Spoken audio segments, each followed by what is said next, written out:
Le village de Willow Creek était connu pour sa tranquillité. Niché entre des collines verdoyantes et une rivière scintillante, c'était un véritable havre de paix. L'air y était toujours frais, empli du doux parfum des fleurs sauvages.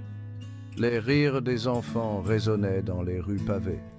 Parmi eux se trouvait Thomas, un garçon de 10 ans à la tignasse brune et aux yeux pétillants de curiosité. La vie à Willow Creek était simple, prévisible et sûre. Thomas adorait explorer les bois environnants, courir après les papillons et jouer à cache-cache avec ses amis jusqu'à ce que le soleil disparaisse à l'horizon. Thomas était convaincu que rien ne pourrait jamais briser la paix de son monde. Il avait tort. Le changement dans le comportement des adultes était impossible à ignorer. Leurs yeux allaient et venaient nerveusement, comme si une menace invisible se cachait à chaque coin de rue. Même les parents de Thomas, d'habitude la sérénité même, parlaient à voix basse et échangeaient des regards inquiets. Les rires des enfants se sont estompés, remplacés par un silence pesant et inquiétant. Thomas essayait d'ignorer son malaise, mais la peur a une façon bien à elle de s'insinuer profondément, de prendre racine dans les recoins les plus vulnérables de l'esprit. Il se surprenait à regarder constamment par-dessus son épaule, son imagination lui jouant des tours en dessinant des formes monstrueuses dans les ombres. Les bois autrefois familiers, son sanctuaire et son terrain de jeu lui semblaient maintenant menaçants et remplis de regards invisibles. Le changement d'attitude de Thomas n'est pas passé inaperçu. Son amie, Émilie, une fille aux yeux brillants et au rire communicatif, s'est approchée de lui un jour, le front soucieux. « Qu'est-ce qui ne va pas, Thomas ?» demanda-t-elle d'une voix à peine audible.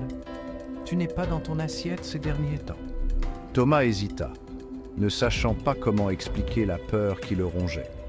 Il ne voulait pas l'alarmer, mais il aspirait aussi au réconfort que procure le partage de ses angoisses. Il jeta un coup d'œil autour de lui, s'assurant qu'ils étaient seuls, avant de se pencher et de murmurer « Quelque chose ne va pas, Émilie, quelque chose a changé. » Les yeux d'Émilie s'écarquillèrent, un mélange de peur et de curiosité dansant en eux.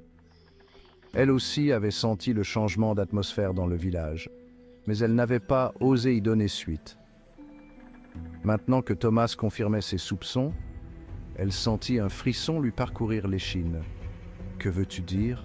souffla-t-elle, en regardant nerveusement autour d'elle. Thomas, encouragé par la peur partagée d'Émilie, décida de se confier à elle. Il lui parla des conversations à voix basse, de la peur dans les yeux des adultes et de l'étrange nouveau poids qui semblait peser sur le village. Il lui parla des murmures qu'il avait entendus, des bribes d'une vérité terrifiante qu'il n'arrivait pas à reconstituer. « On dit qu'il y a une créature, chuchota-t-il, la voix légèrement tremblante. Un monstre qui vit dans les bois, derrière le vieux moulin. » Émilie haleta, portant la main à sa bouche. Le vieux moulin était une légende locale, une structure délabrée entourée de mystères et de mises en garde murmurées. C'était un endroit où les enfants n'avaient pas le droit d'aller, un endroit où le danger était censé rôder. « On ne devrait pas parler de ça », chuchota Émilie en retour, les yeux écarquillés par la peur. « C'est interdit. » Mais Thomas était déjà captivé, sa peur mêlée à une intense curiosité. Il voulait des réponses, et il avait le sentiment que le chemin interdit détenait la clé. Poussé par un mélange de peur et de curiosité morbide, Thomas convainquit Émilie de s'aventurer avec lui jusqu'au vieux moulin. La forêt, qui était autrefois un lieu de réconfort et de joie, semblait maintenant les oppresser, les arbres, ressemblant à des géants menaçants. L'air se fit lourd, le silence n'étant rompu que par le son de leurs propres battements de cœur. Alors qu'ils approchaient du vieux moulin, un sentiment d'effroi les envahit. Le bâtiment se dressait dans une petite clairière, ses murs de pierre croulant couverts de mousse et de vigne. Des fenêtres brisées les fixaient comme des yeux vides. L'air ici était différent, plus froid, plus lourd, comme si une présence invisible observait chacun de leurs mouvements. « On devrait peut-être faire demi-tour », chuchota Émilie d'une voix tremblante. Mais Thomas était trop prisonnier de sa curiosité morbide. Il fit un pas de plus vers le moulin, son regard attiré par une ouverture sombre sous une partie effondrée du mur. Il aurait pu jurer avoir vu quelque chose bouger dans l'ombre. Et c'est alors que cela arriva. Un grognement sourd retentit de l'intérieur du moulin, suivi du bruit de griffes sur la pierre. Une tête monstrueuse émergea des ombres.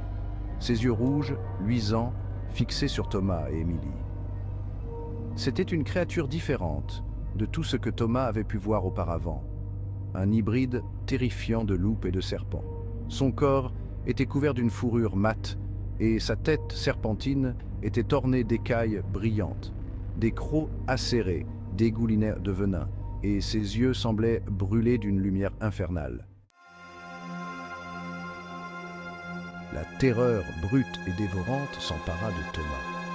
Il resta figé, son esprit luttant pour assimiler la vision terrifiante qui se trouvait devant lui. Les yeux de la créature, brillants comme des charbons ardents, semblaient le transpercer, lisant ses peurs les plus profondes. Il voulait crier et courir, mais son corps refusait d'obéir. Il était paralysé par la terreur. Émilie, le visage blême, réussit à retrouver sa voix. « Cours, Thomas !» hurla-t-elle d'une voix perçante de terreur.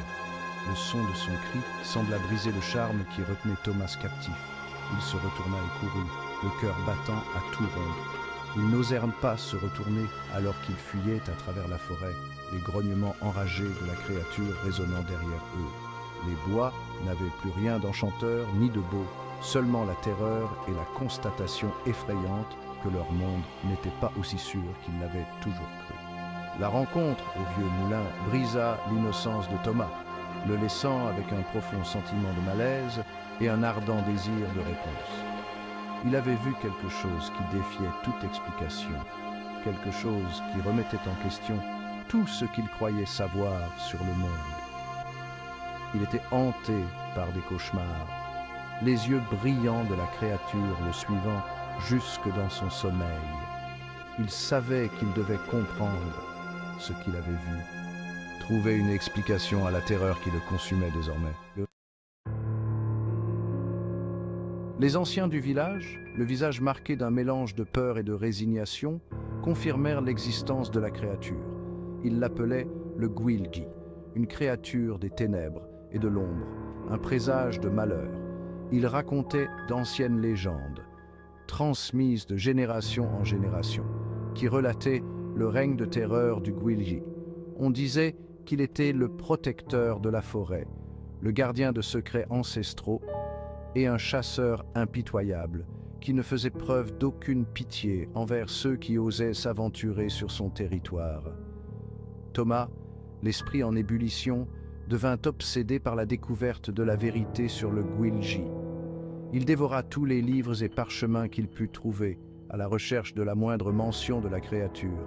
Il se plongea dans des textes anciens, déchiffrant des encres passées et des symboles cryptiques, avide de réponses. Il écoutait attentivement les récits des anciens du village, essayant de démêler le vrai du faux.